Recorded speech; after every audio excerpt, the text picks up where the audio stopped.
Okay, here's a question for you. Can someone truly identify as a different race than the one they were, signed at birth? Hmm. It's a question that really gets people talking, doesn't it? It's sparking debate everywhere, social media, academic circles. Exactly. And today we're going to dive deep into this concept, often called transracialism. And we've really cast a wide net for sources on this one. We've got academic papers, some pilot studies, but also like really personal YouTube videos, stuff from Reddit forums. Yeah, places like the Dacial community, Ask Trans Race, Yeah, even TikTok snippets. It's a real mix. it really is a broad spectrum. So our mission today is basically to unpack all the complexities around transracial identity. We want to look at the arguments, the ethics, maybe even peek into the future. The goal isn't to give simple answers because, frankly, there aren't any. It's about helping you, the listener, get a really nuanced understanding of a pretty complicated topic. Okay, so where do we even start with this? It feels huge. Well, I think the essential starting point is to challenge something most of us just take for granted, that race is purely biological, a fixed fact. Right, like it's just in our DNA. Exactly. But the modern scientific consensus, groups like the American Anthropological Association, findings from the Human Genome Project, they largely see race as primarily a social construct. That's a big shift. So what does the science actually say about the genetics? Well, it's fascinating, actually. There's generally more genetic variation within the groups we call races than between them. Wow. Think of it less like distinct categories, like paint by numbers, and more like a spectrum, a rainbow, or gradients of color. There isn't like a single gene that's only found in one population. So if it's not strictly DNA, what is it then? That really changes things. It does, and this whole idea of race, as we think of it now, is an ancient history. It really solidified during European exploration and colonization, 17th, 18th century. Oh, okay. So people like Linnaeus, Blumenbach, those early classifications. Precisely. And frankly, those early systems were often hierarchical. They were used quite shamefully to justify things like slavery. That scientific racism, even though it's been debunked, its legacy is still kind of baked into our systems. And it's not just fixed historically, right? Definitions change depending on where you are. Absolutely. Look at Brazil. They recognize dozens of categories based on appearance, lots of mixed ancestry. Compare that to the historical U.S. one-drop rule, where any known black ancestry meant you were classified as black. Very different, very fluid. So the takeaway is race isn't biologically rigid, but its social reality is powerful. That's the key insight, yeah. Even as a social construct, it has massive real-world impacts on health, the justice system, how people are treated every day. It's very, very real in its consequences. Okay, so with that foundation, race as a social construct with real weight, let's circle back to transracialism. How do we define it? Broadly, it's identifying with a race different from the one assigned at birth.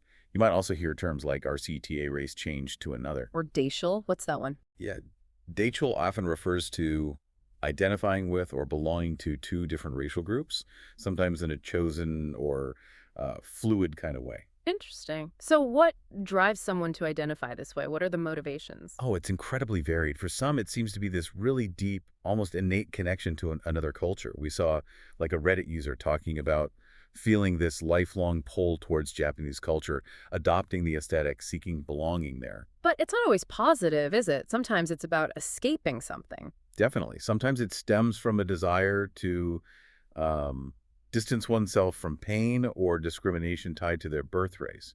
We found this really sad story of a black woman in Europe feeling intense pressure from beauty standards, even thinking about changing her appearance to look Japanese.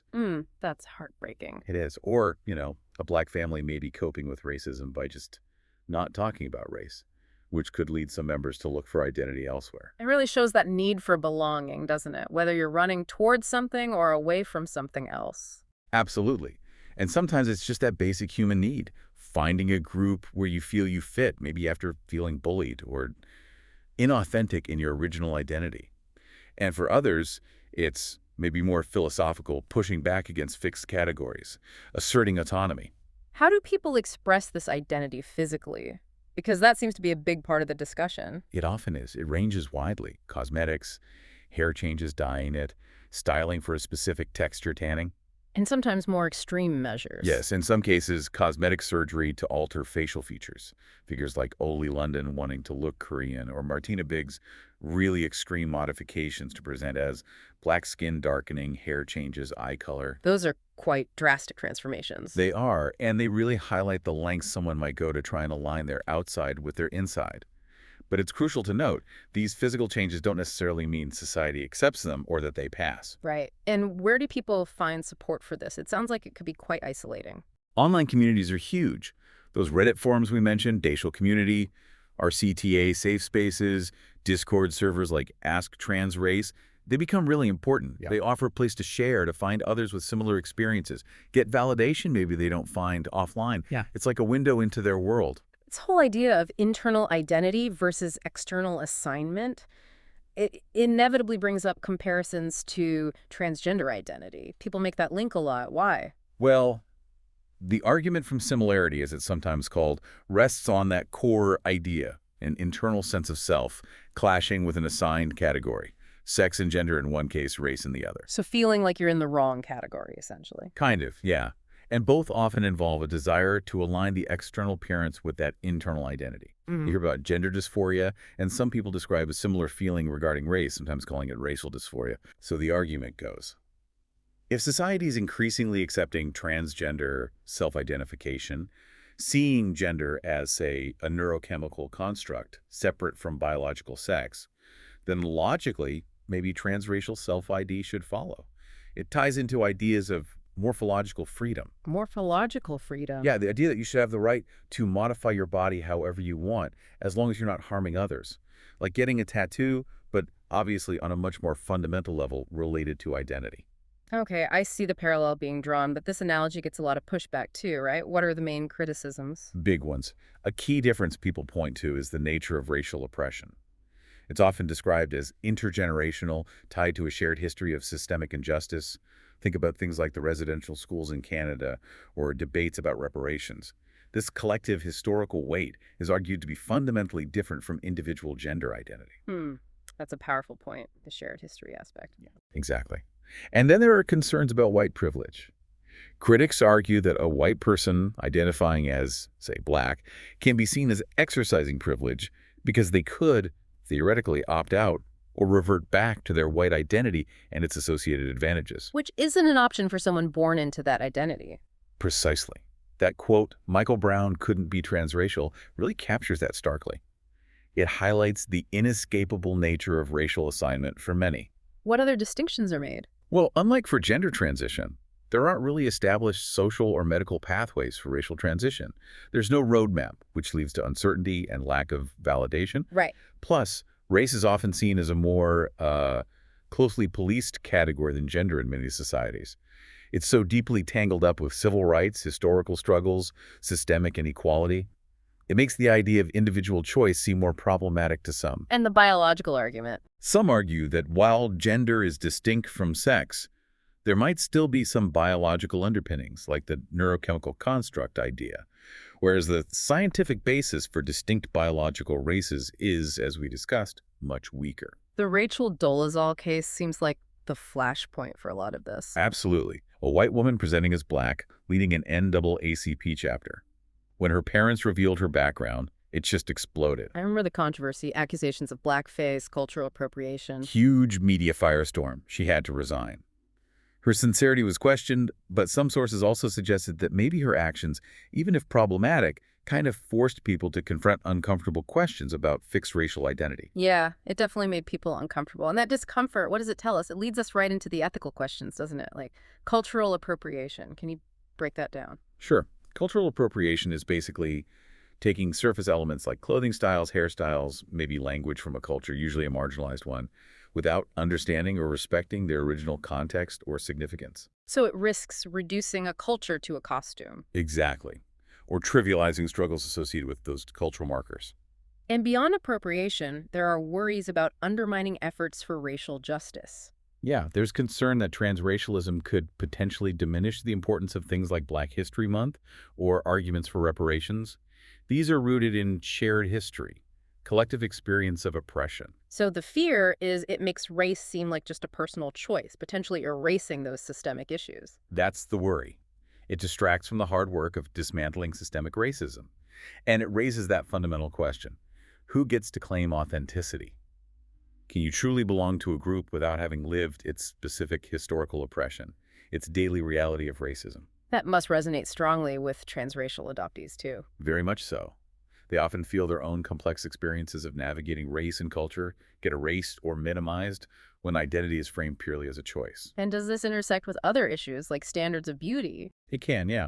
Issues like lookism, discrimination based just on appearance and colorism, which is prejudice based on skin tone, often within a racial group, usually favoring lighter skin. So the desire to change race could, ironically, reflect or even reinforce those biases. It's a troubling possibility, suggesting that some transformations might be aiming for what's seen as a more privileged look, rather than challenging the bias itself. This is all incredibly complex, and in these discussions, misinformation can creep in too. For instance, this idea of a minority effect based on global population numbers. Right, we need to be really clear here. Pointing out that, say, white people are a global minority around 11% is just a statistic, a demographic fact. It does not automatically mean they're experiencing social vulnerability or losing power or being subjugated systemically. That's a crucial distinction. Absolutely. Right. And it's vital to firmly reject dangerous narratives like white genocide or the Great Replacement theory. These are completely false, deeply racist ideas that twist demographics to stoke fear and justify white supremacy. And tragically linked to real-world violence. Sadly, yes. Like the Buffalo shooting, the attacks in Norway. Recognizing these theories as false is critical for responsible discussion. Okay, so looking ahead, what about the future? Technology seems poised to change everything, including identity. It really does. Think about genome editing technologies like CRISPR. There's the potential, down the line, for people to actually alter physical traits associated with race, skin tone, hair texture. Wow, that's science fiction territory almost. Almost. And then there's AI, virtual reality, augmented reality. You could have incredibly realistic digital avatars of any race. It further blurs those lines between physical reality and perceived identity. Which opens up a whole new can of ethical worms, doesn't it? Absolutely. Huge questions like access. Would everyone be able to afford these changes, or would it create new inequalities? And what about culture? Could it lead to a sort of homogenization if racial boundaries become technically fluid? That's a real concern. And how does cultural appropriation even work in a world like that? There- Mind boggles. It really does. Is this lead some people to question the categories themselves? Yes, it connects to this idea of post-categorical thinking.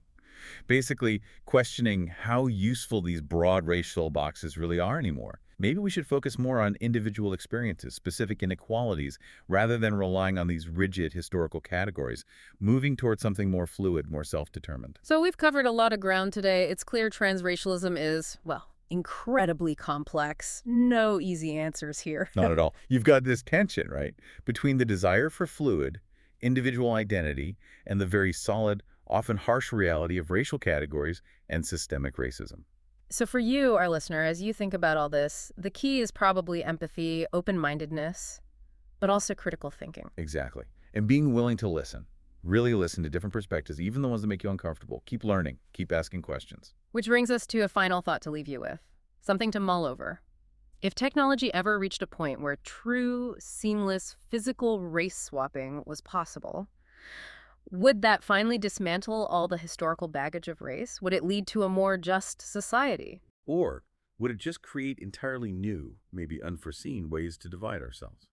New forms of inequality we can't even imagine yet.